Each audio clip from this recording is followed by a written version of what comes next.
Welcome to the Business Spotlight Series. I'm Mark McNulty, owner, CEO of Action Coach Bluegrass. And today I have with me Sarah Smith, who is the owner of Central Kentucky Tool. Welcome, Sarah. Thank you. Good morning. So today we're going to be talking about Sarah's journey to business ownership and some of the challenges she's had to overcome and some best practices that are helping her and her team build the business, and just share a peek into what it's really like to own a business today. Now, if this is your first time on the channel, be sure to follow us so that you can get notifications when future interviews like this get dropped so that you don't miss a thing. So Sarah, welcome and thanks so much for being here today. Thanks for having me. Yeah, so tell us a little bit about your background and about Central Kentucky Tool. Yeah, so Central Kentucky Tool has been around for over 50 years as a business. We're located in Lebanon, Kentucky, which is the home of actually a lot of manufacturing, Maker's Mark and a few distilleries and those types of things. So it's centrally located in the state. We are a machining and fabrication business. So we focus on returnable steel racks and weldments on our fabrication side, and then fixtures, jigs, machine replacement parts, that type of thing for our machining side. So we're kind of dual-ended. We do everything in-house, including assembly and paint. And it's an incredible business with incredible people. So, I know a little bit about your background from before, we met back when you were an employee somewhere else. Yes. So tell us a little bit about how this, path, how'd you end up owning a company? You and your husband end up buying a company? Yeah. My husband and I have been looking to purchase a business for a long time, and we're waiting for kind of the right business in the right time. The right time ended up being when I was 9 months pregnant with our second child. So not an ideal time frame in life, but we took a chance and we really found the right business for us. It was an incredible business that was already had incredible people in place. And so we were very blessed to have an opportunity, and we kind of hit the ground running and moved quickly from there. I would say we bought the business exactly 1 year before COVID, which is a really critical time. But to be honest, moved straight through COVID because automotive was still going, and a lot of our customers were still running. So we had to run for them as well. So it worked out on our end, but it's been an incredible journey. It's been 5 years now, and we're continuing to grow. So what were some of the challenges of kind of taking over, culture? This is Central Kentucky, right? People like What they know. Yeah. Yeah, absolutely. I would say the biggest challenge for us that we faced when we walked in was the lack of technology as it related to the back-end operational system. We have incredibly talented employees who really weren't necessarily using computers even on a day-to-day basis. And we utilized kind of those first few years to bring us up to speed in that scenario. We implemented an ERP system during COVID. We took the opportunity. We were a little slower to implement an ERP system. Got a lot of pushback from employees, but working through that now, it's an incredible ability to be able to see your business from an online system, and to be able to that process has been really incredible and transformative for our business in terms of time. It's given us back an opportunity to grow the business in a lot of other areas because we have the time to put to that since we have implemented that. So yeah, we have really updated the technology kind of immediately when we walked in, and have continued to update the technology as it relates on the floor now. Just, consistently reinvesting in the business to help it grow organically and to bring it up to speed in terms of technology in machining and then in our fabrication side as well. Okay. So what are some things that you do that are unique or that make new customers want to come to you and your repeat customers stay with you? What are you doing that's awesome? So we're mostly in the automotive sector for a lot of standard automotive manufacturers and their OEMs. So really, I think for us, it's quality, it's turnaround time, and it's just the personal relationship that we have built with our customers. We are unique in that we have around 40 employees, so we're a small business, but we're small, but we're mighty, and we can do everything in-house, and that makes a big difference.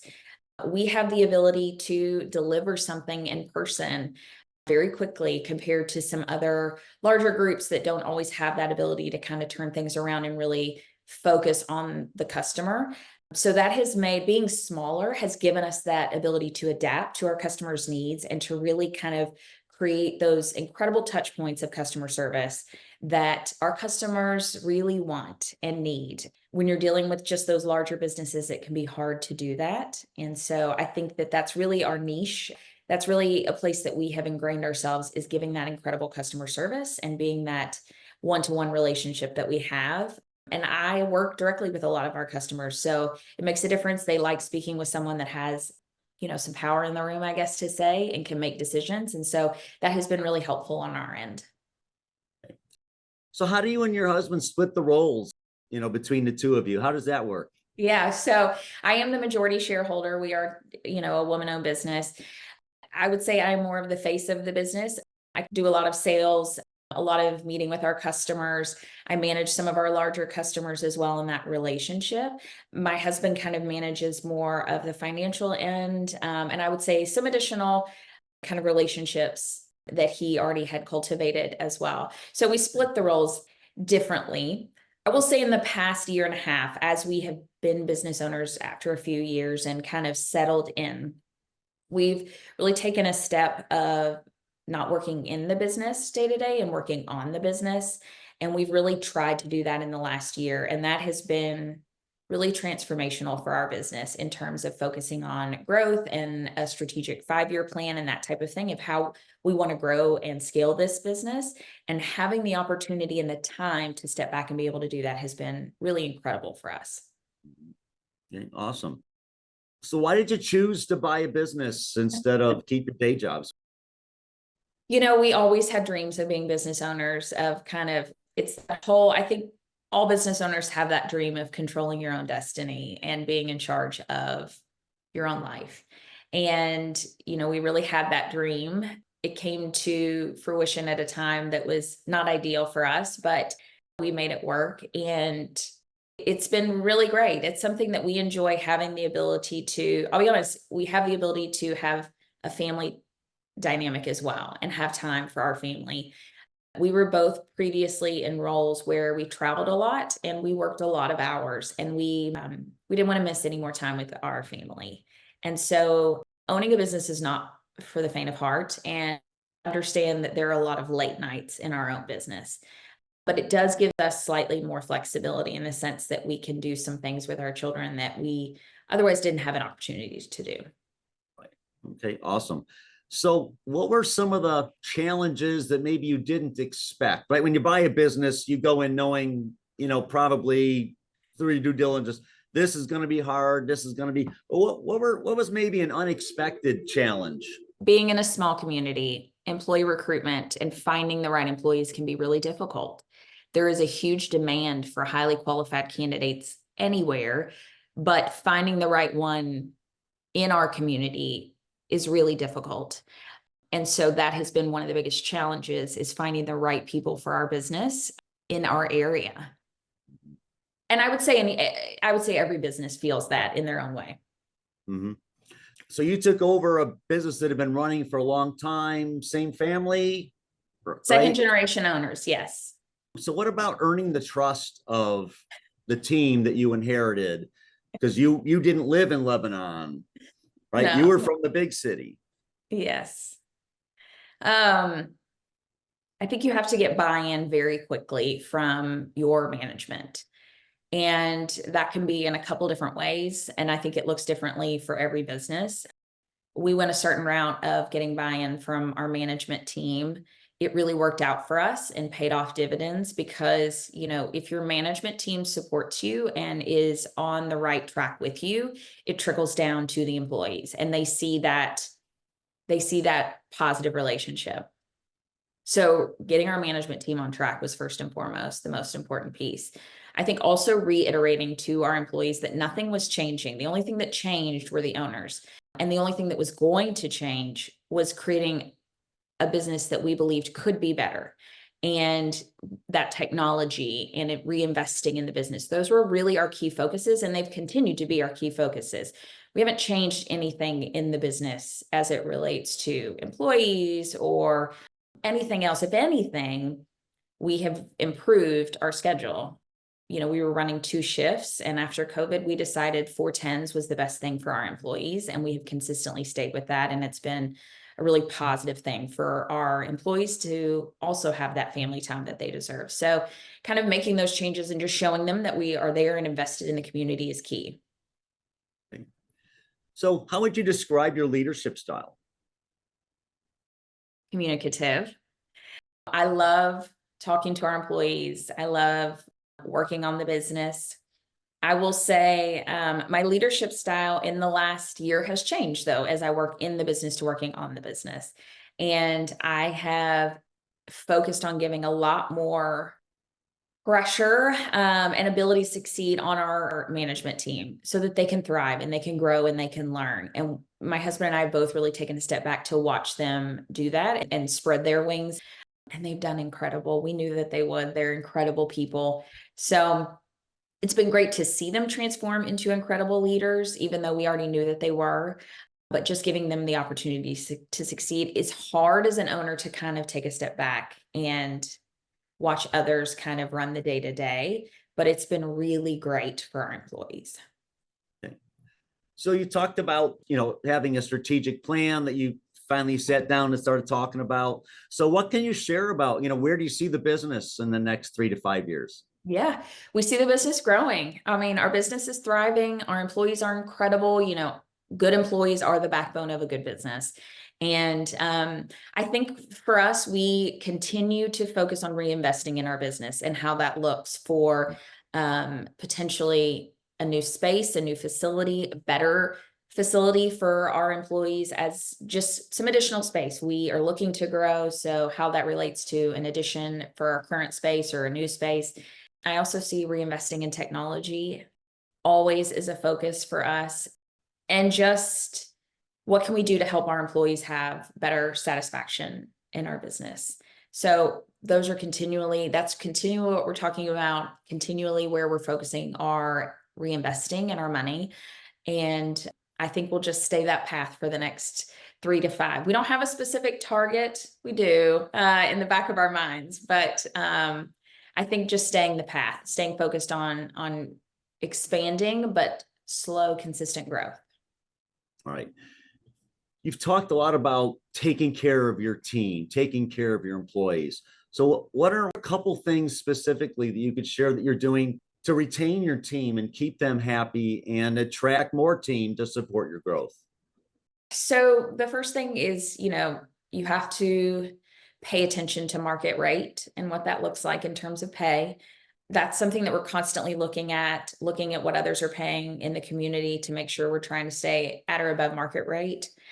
I did speak about kind of after COVID, we went from running 5/8s to 4/10s.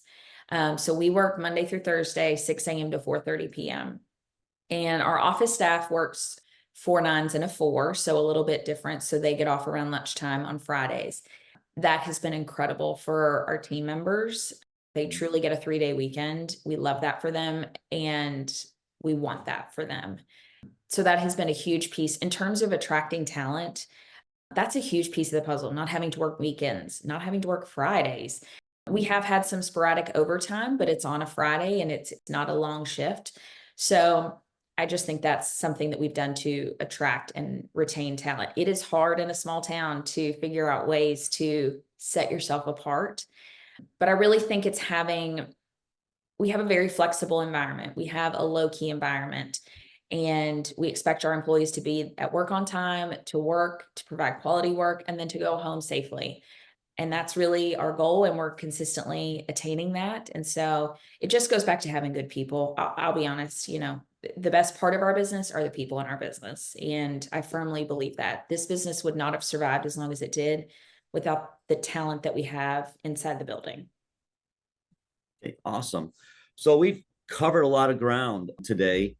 So for those of you watching, make sure to bookmark this and listen to it a couple times, especially if you're thinking about buying a business or you're new into business, because the challenges are, and it's great to have an existing business, but challenges come with that. And listening to what Sarah shared about how they work with the team and the team focus, team and employees have been central to all of your answers. And I think that's a great message for everybody to hear.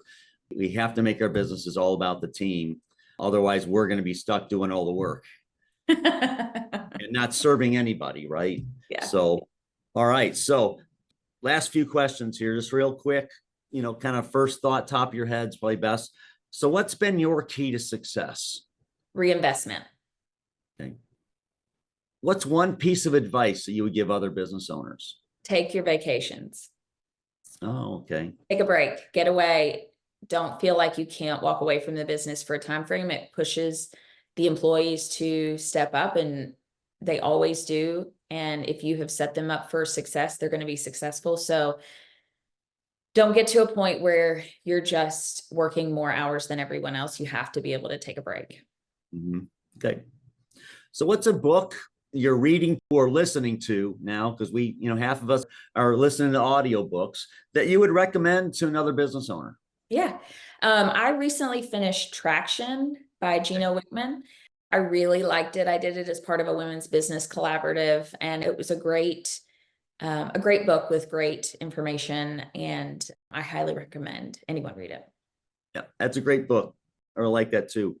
So, all right. So second to last question. So if you had to choose just one area of your business that, if you could just snap your fingers and improve it, what would that be? The bathrooms. Yeah. Facilities. Yeah. It's a focus for 2025 for sure for us. We want to make better facilities for our people. I want better restrooms, better break room. It sounds so ridiculous, but I know how important it is, and it's important to me, and I know it's important to our employees to show them how important they are to make them comfortable at work. Okay. So if people wanted to learn more about your business, more about employment opportunities in it, what's the best way to do that? Your website, Central Kentucky Tool, any other ways to learn about you more? You can find us on Facebook. You can find us on Instagram. I highly recommend ckytool.com. We post all of our open opportunities on there, as well as just basic updates. But we're also on LinkedIn. I highly recommend checking us out on LinkedIn. We welcome anyone to come and connect with us if they're interested in touring our facilities. We love to show people what we have to offer, and we love to show people we're very proud of our space. So come and see us and reach out. All right. So last question of the day. What inspires you the most right now? Women in manufacturing, seeing women come into this industry and just rock. It is so exciting. I love, we have women on staff, and I'm always so proud to see the women welders, women machinists, getting into these women engineers, getting into these roles. We're really getting traction of women in manufacturing. And I love to see women grow in this industry. And I love supporting women in this industry and seeing them thrive. That's great. Yes, you are in an industry historically dominated by baby boomer men, right? That's true. That's true.